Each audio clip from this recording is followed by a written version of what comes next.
Okay, this is going to be, I think this is something different. This is the first time, really different. When Charles Murray, the ombudsman, was here and we watched the issue of Risty Gush. Google, go to YouTube, right? Charles Murray and Charles LeBlanc. Okay, Mike Holland was on the news. Listen to this. New Brunswick's Minister of Natural Resources says he will have the final say over a disputed wood allocation tied to the Brook Sawmill. The sawmill is owned by J.D. Irving Limited. It's been in operation since 2006, but it officially closed down last week, putting 65 people out of work. That raised questions about whether JDI would keep the wood allocation, a move that would likely discourage anyone else from taking over the mill. But Natural Resources Minister Mike Holland says he'll be the one to decide what happens next. Allocation, of course, is directed by myself as the minister. It goes to the mill and the facility. In the event that ceases to exist, the allocation returns to the minister. And then, of course, I review and have a look at what's there, any new enterprises, new operations. The allocation then resides with me for the determination of where to go with it from there. Holland says his department is still gathering information about the situation. He's planning to meet with staff, civic leaders, and JDI to talk about the options. My decision of me only. My decision. Now, come on. Can a person be that honest and say, my decision? And he's very honest. The last time I talked to him, last Sunday, the only reason I remember, Tom Brady, I got distracted. Anyway, focus, Charles. I'm going to call the minister, and we're going to find out exactly what is he talking about by my decision, that maybe he could educate me on what's going on here.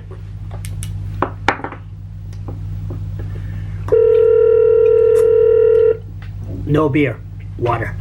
Hello, how you doing? Hey, good, how are you? Good, ministers. Listen to you on CBC tonight. Oh, you do? Yes.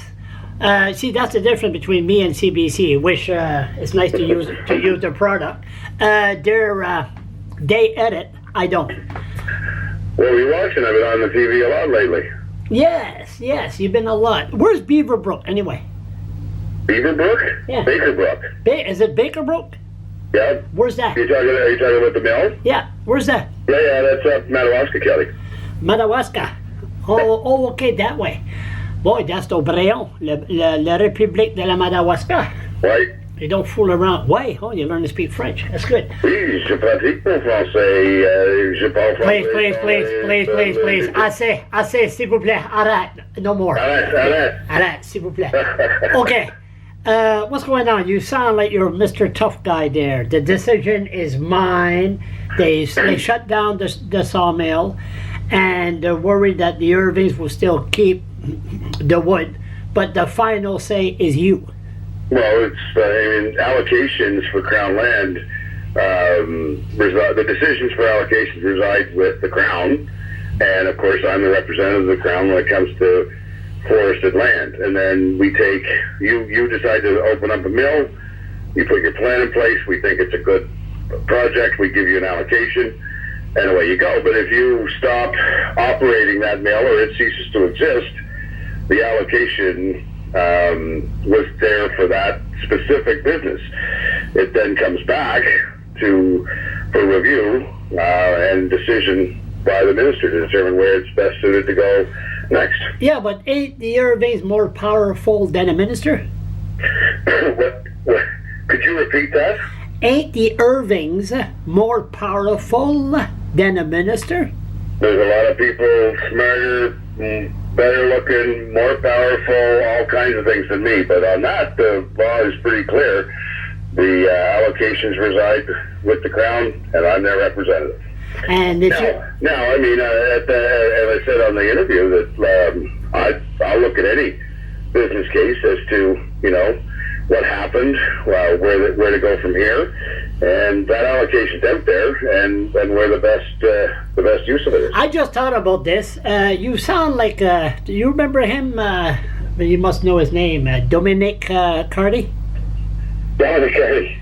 Remember him? Yeah, You he's know my him. colleague, yes. Yeah, he was about 10 months ago, it was the same thing. He was talking, well, decision is mine, until the Higgs went, come on here, one second. I got to tell you who's the boss here. Not you, it's me. So are you afraid that Mr. Higgs will do the same thing with you?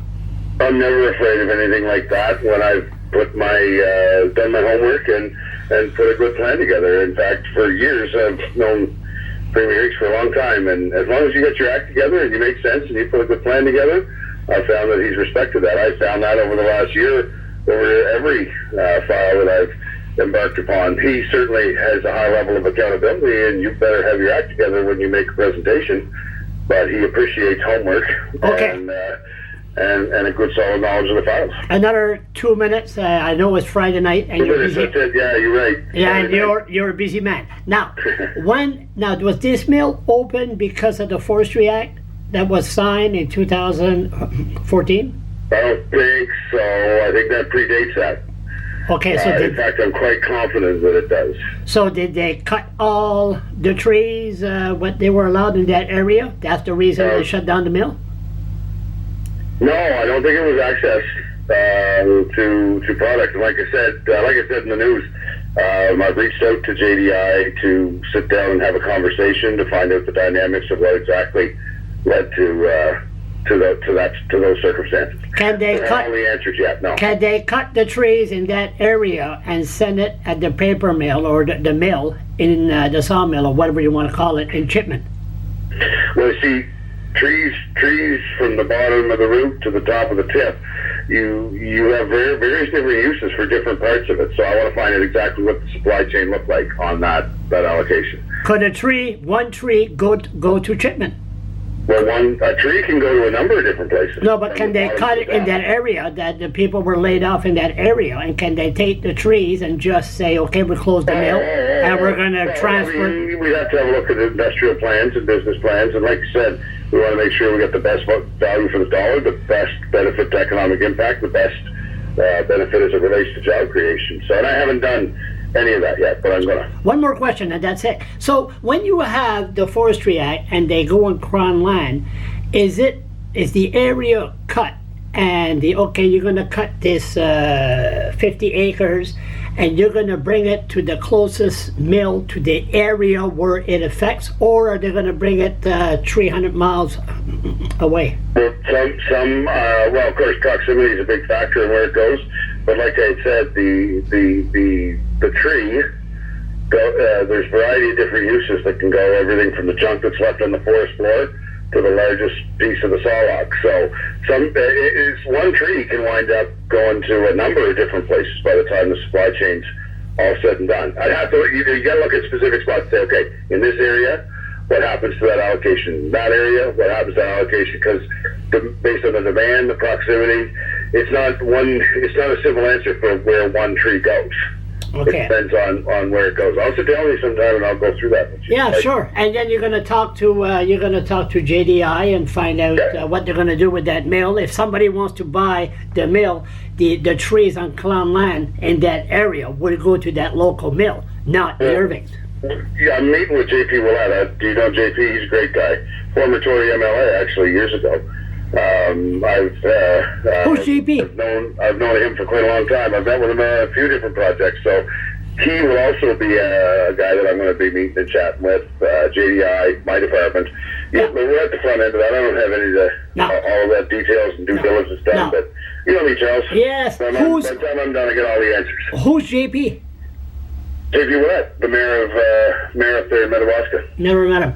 Listen, Minister, thank you very much. It looks like you got a life on a Friday night, and I don't. That's why I got the time. I'm just hungry. How's that sound? Have a good weekend. You too, man. See you later. Thanks.